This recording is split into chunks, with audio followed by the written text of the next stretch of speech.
Continuamos estudiando hoy el capítulo 7 de Jueces. Y en nuestro programa anterior estábamos hablando de la reducción que Dios había hecho del ejército de Gedeón de 10,000 a 300 hombres. Y decíamos que encontramos aquí una de las mejores lecciones con respecto a la predestinación y al libre albedrío. Y señalamos el hecho de que es Dios quien elige, pero que Él deja que uno mismo haga la selección.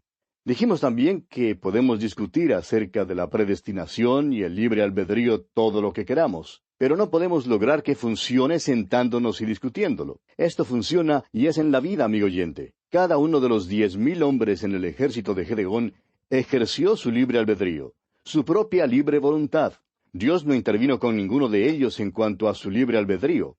Hoy en día, mediante su Hijo Jesucristo, Dios le ofrece a usted, amigo oyente, el don gratuito de la salvación. Es una oferta legítima, una oferta sincera de Dios mismo. Él dice, todo lo que el Padre me da, vendrá a mí, y el que a mí viene, no le echo fuera. Ahora no diga, por favor, que usted puede arguir ahora mismo en cuanto a la predestinación, porque no puede. Usted puede venir a Dios si quiere venir. Si no viene, tenemos noticias para usted.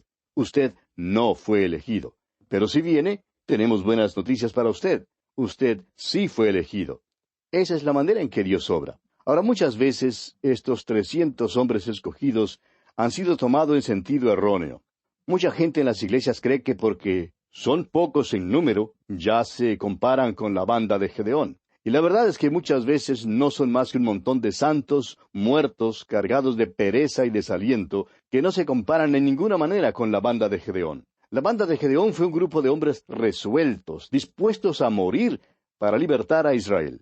Permítanos decirle, amigo oyente, que estos hombres lamieron las aguas con su lengua como lame el perro, debido a que estaban en busca de los madianitas y no en busca de agua. Beberán después de que termine la batalla. Un jugador de fútbol una vez estaba tan entusiasmado y tan emocionado al final de un partido porque su equipo había obtenido la victoria y dijo, simplemente resolvimos ganar. Y amigo oyente, esa es la banda de Gedeón. Esa es la resolución que hace falta a la iglesia hoy en día. Veamos ahora la victoria sobre Madián. Leamos los versículos 10 hasta el 14 de este capítulo 7 de Jueces. Y si tienes temor de descender, baja tú con Fura, tu criado, al campamento. Y oirás lo que hablan, y entonces tus manos se esforzarán, y descenderás al campamento. Y él descendió con Fura su criado, hasta los puestos avanzados de la gente armada que estaba en el campamento. Y los madianitas, los amalecitas y los hijos del oriente estaban tendidos en el valle como langostas en multitud, y sus camellos eran innumerables como la arena que está a la ribera del mar, en multitud. Cuando llegó Gedeón, he aquí que un hombre estaba contando a su compañero un sueño, diciendo, he aquí yo soñé un sueño. Veía un pan de cebada que rodaba hasta el campamento de Madián, y llegó a la tienda, y la golpeó de tal manera que cayó, y la trastornó de arriba abajo, y la tienda cayó. Y su compañero respondió y dijo, esto no es otra cosa sino la espada de Gedeón, hijo de Joás, varón de Israel. Dios ha entregado en sus manos a los madianitas con todo el campamento. Esta es la lección final de Gedeón antes de salir a la batalla. Fue al borde del campamento y escuchó escondido mientras 2 soldados hablaban. Ellos francamente creían que Dios iba a entregar a los madianitas en manos de Gedeón y su ejército. Y Dios permitió a Gedeón escuchar su conversación, a fin de que fuera fortalecido antes de la batalla. Continuamos leyendo ahora los versículos 16 al 22 de este capítulo 7 de Jueces. Y repartiendo los 300 hombres en 3 escuadrones, dio a todos ellos trompetas en sus manos y cántaros vacíos con teas ardiendo dentro de los cántaros. Y les dijo, miradme a mí y haced como hago yo.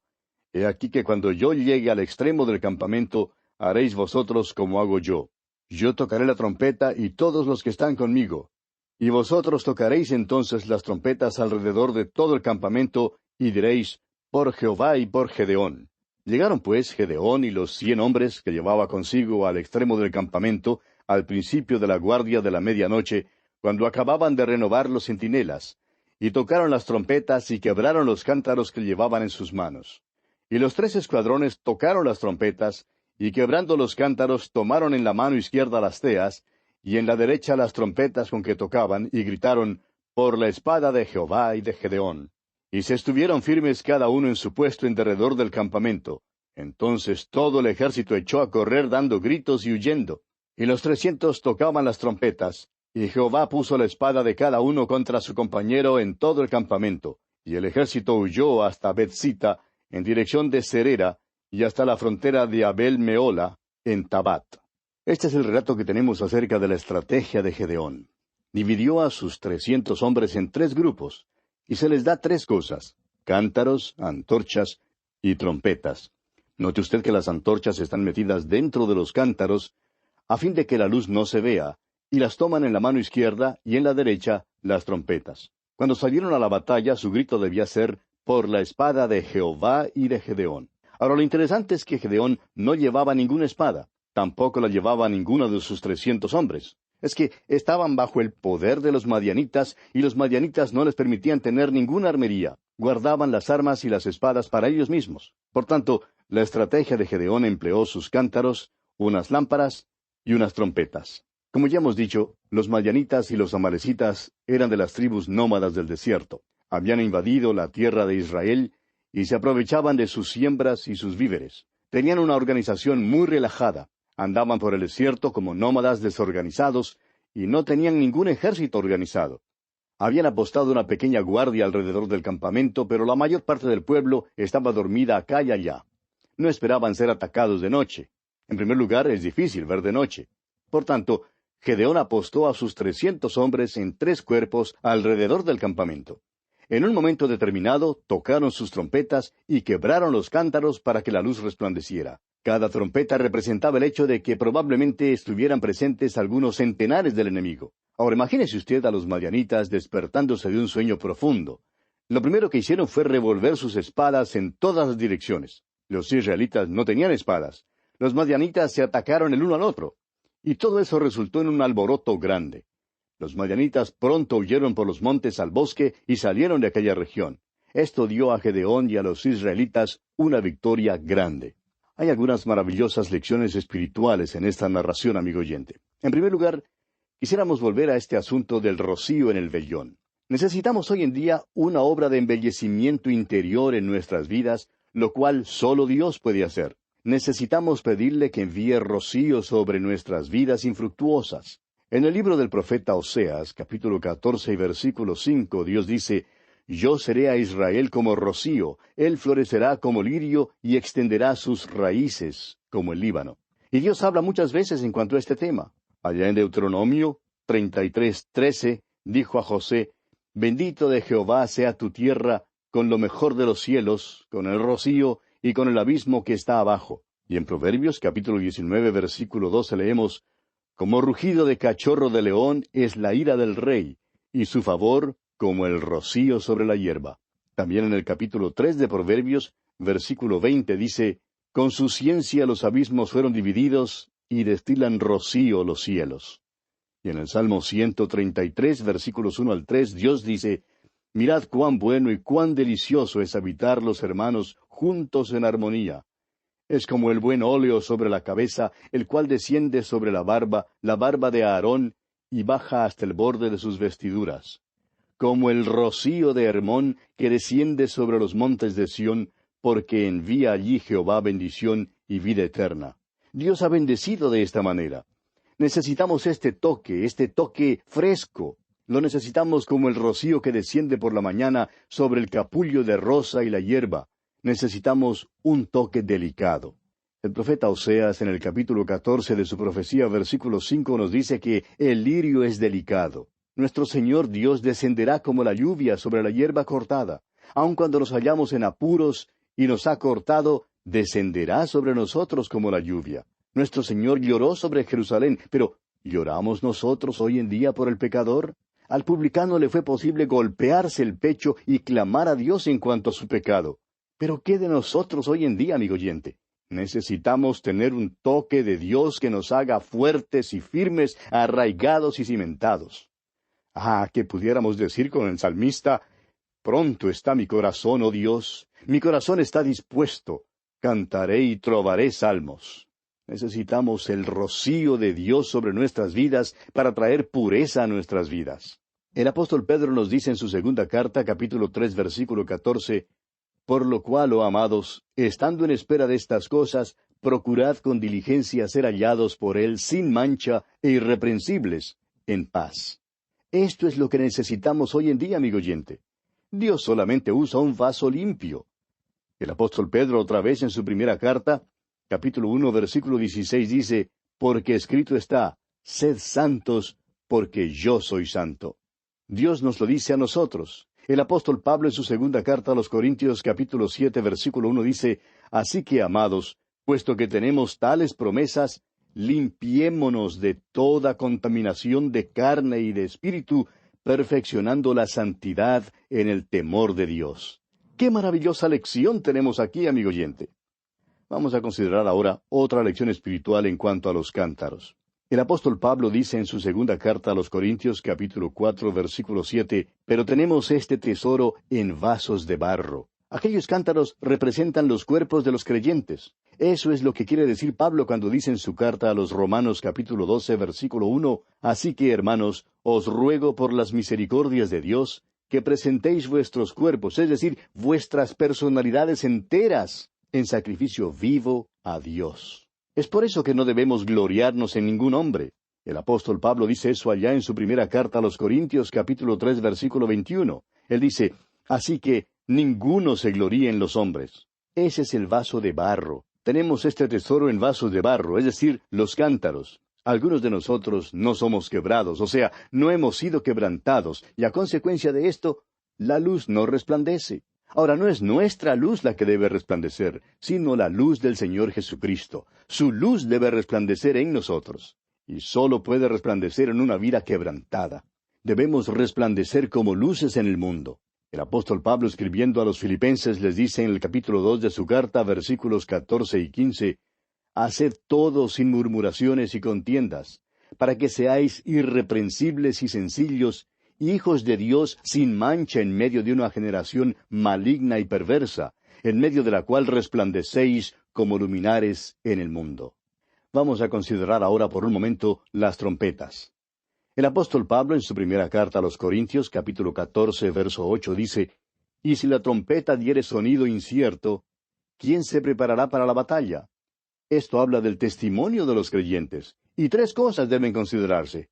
Primero, el testimonio de los creyentes debe ser cierto y claro. Segundo, los hombres son escogidos por Dios. Él escogió a los 300 hombres para servir en el ejército de Gedeón. Los escogió junto a las aguas, según como bebían las aguas. Y en tercer lugar, el creyente tiene que ser quebrantado a fin de que la luz resplandezca. Así como los cántaros tuvieron que ser quebrados. Debe haber una dedicación de mente y de corazón si hemos de hacer la cosa que Dios quiere que hagamos. Amigo oyente, alguien lo ha expresado de la manera siguiente. A Dios le es posible reparar el corazón partido si se le da todas las piezas. Si usted, amigo oyente, está dispuesto a ser quebrantado por Él, permítanos decirle que Él puede repararle de la manera que Él quiere que usted sea reparado. Permítanos añadir aquí que Dios solo usa los vasos limpios. Si usted estuviera muriendo de sed en un desierto, y llegara a un oasis o a un pozo, y encontrara allí dos vasos, un bello vaso de oro, pero muy sucio, y un viejo vaso de barro quebrado, pero bien limpio y brillante ante el sol, ¿de cuál de los dos bebería usted? Pues bien, ¿no cree usted que Dios tiene tanto sentido común como usted? A Dios le gustaría darle un toque de pureza en su vida, en esta misma generación en la cual vivimos. Necesitamos ser reparados cual cántaro que ha sido quebrado y necesitamos el toque de Dios en nuestras vidas. El apóstol Pablo dice en su primera carta a los Corintios capítulo 15 versículo 58, Estad firmes y constantes, creciendo en la obra del Señor siempre, sabiendo que vuestro trabajo en el Señor no es en vano. El apóstol Pedro en su segunda carta capítulo 3 versículo 14 dice, Por lo cual, oh amados, estando en espera de estas cosas, procurad con diligencia ser hallados por Él sin mancha e irreprensibles, en paz. Hoy en día es necesario que el rocío descienda sobre nuestras vidas, trayendo un toque de alegría en la comunión de Cristo. Eso solamente se puede lograr siendo llenos del Espíritu Santo. Aún al final de su ministerio, el apóstol Pablo podía decir que su aspiración todavía era la que había sido en el principio. y escribiendo a los Filipenses capítulo 3 versículo 10 dice, a fin de conocerle y la participación de sus padecimientos. Amigo oyente, necesitamos aquel toque hoy en día, el toque del regocijo en la comunión con Cristo. ¿Habrá una respuesta en su corazón hoy en día a estas cosas, amigo oyente? Necesitamos ser claros y limpios en nuestro vivir. ¿Qué mensaje espiritual se encuentra en esta historia de Gedeón? Era cobarde, es verdad, pero Dios lo usó. Dios escoge lo débil de este mundo. Y esto me da mucho ánimo a mí, amigo oyente, y espero que también le sirva de ánimo a usted. Y llegamos ahora al capítulo 8 de Jueces. En este capítulo, Gedeón apacigua a los de la tribu de Efraín. Seba y Salmuna son tomados. Sucot y Peniel son destruidas. Gedeón se venga de la muerte de sus hermanos. Rehúsa también aceptar un puesto en el gobierno. Madián es subyugado. Y tenemos también la muerte de Gedeón y la idolatría de los israelitas. Este capítulo es una continuación de la historia de Gedeón como juez. Encontramos aquí los eventos que acontecieron después de la liberación admirable que Dios dio a Gedeón del poder de los madianitas. Los israelitas son libertados nuevamente y a consecuencia de esto prosperan. Seba y Salmuna, reyes madianitas, han sido perseguidos y muertos. Los israelitas son bendecidos por primera vez desde hace mucho tiempo y están tan agradecidos a Gedeón por todo lo que él ha hecho que quieren que él reine sobre ellos, como dice el versículo 22 de este capítulo 8 de Jueces. Leamos. Y los israelitas dijeron a Gedeón, sé nuestro señor, tú y tu hijo y tu nieto, pues que nos has librado de mano de Madián. Esta es la primera indicación que se nos da en la Escritura de que los hijos de Israel querían que un rey reinara sobre ellos. Dios les dijo en el principio que Él no quería que tuvieran un rey, así como las naciones en derredor, pero ellos querían tener un rey. Debido a que Gedeón les había libertado de la servidumbre, ellos querían que él aceptara el puesto de rey. Al parecer, Gedeón es el primero a quien ofrecieron este alto oficio. Pero él lo rehusó. Más tarde descubriremos que Israel nuevamente pide tener un rey. Insisten en tener un rey y por fin demandan tener uno. Luego, Dios le dice a Samuel, quien es el último de los jueces y el primero de los profetas, que él debe ungirles un rey. Entonces Dios le dijo a Samuel que Israel no le había rechazado a él, sino a Dios mismo. Dios quería reinar sobre ellos. En este incidente fue Dios quien usó a Gedeón tan admirablemente. Sin embargo, fue a Gedeón y no Dios, a quien los israelitas pidieron que reinara sobre ellos. No tan solo querían que reinara Gedeón, sino también su hijo y el hijo de su hijo. Esto significaba que deseaban tener un rey así como las naciones alrededor de ellos. Y el versículo 23 de este capítulo 8 de Jueces dice, Mas Gedeón respondió, No seré señor sobre vosotros, ni mi hijo os señoreará. Jehová señoreará sobre vosotros. Gedeón ciertamente había aprendido una lección, eso es indiscutible. Este joven que sacudía el trigo por allá abajo en el lagar, reconoció que era cobarde. Sabía que era Dios quien le había dado la victoria. Sabía que no tenía ninguna fuerza en él mismo para ganar la batalla. Pero se dio cuenta de que Dios le había levantado con este fin. Gedeón en verdad era un hombre admirable. Se menciona en el libro de Hebreos capítulo 11, donde se nombran los héroes de la fe. El hecho es que Gedeón es el primero en la lista de los jueces. También se antepone a David en la lista. Dice el escritor a los Hebreos en el capítulo 11, versículos 32 al 34, ¿y qué más digo? Porque el tiempo me faltaría contando de Gedeón, de Barak, de Sansón, de Jefté, de David, así como de Samuel y de los profetas, que por fe conquistaron reinos, hicieron justicia, alcanzaron promesas, taparon bocas de leones, apagaron fuegos impetuosos, evitaron filo de espada, sacaron fuerzas de debilidad, se hicieron fuertes en batallas, pusieron en fuga a ejércitos extranjeros. Puede ser que Gedeón figura antes de David en la lista debido a que viene cronológicamente antes de David. La explicación que el escritor a los Hebreos da es que el tiempo le faltaría para contar todo en cuanto a estos hombres y quería contar de Gedeón. Dios levantó a Gedeón para hacer una tarea extraordinaria. El libro de los jueces cuenta lo que pasó. Nos enseña que cada hombre y mujer que Dios usa tiene que ser usado según las condiciones de Dios. Y Él escoge lo débil de este mundo. Ojalá que pudiéramos terminar aquí la historia de Gedeón, pero no nos es posible. Su vida tiene una mancha negra.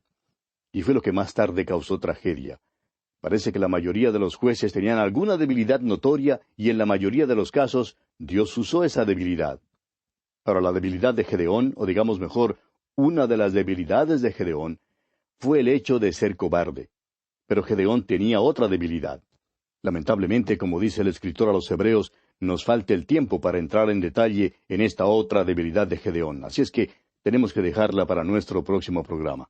Le invitamos, pues, a sintonizarnos. Será hasta entonces, amigo oyente, que Dios le bendiga ricamente.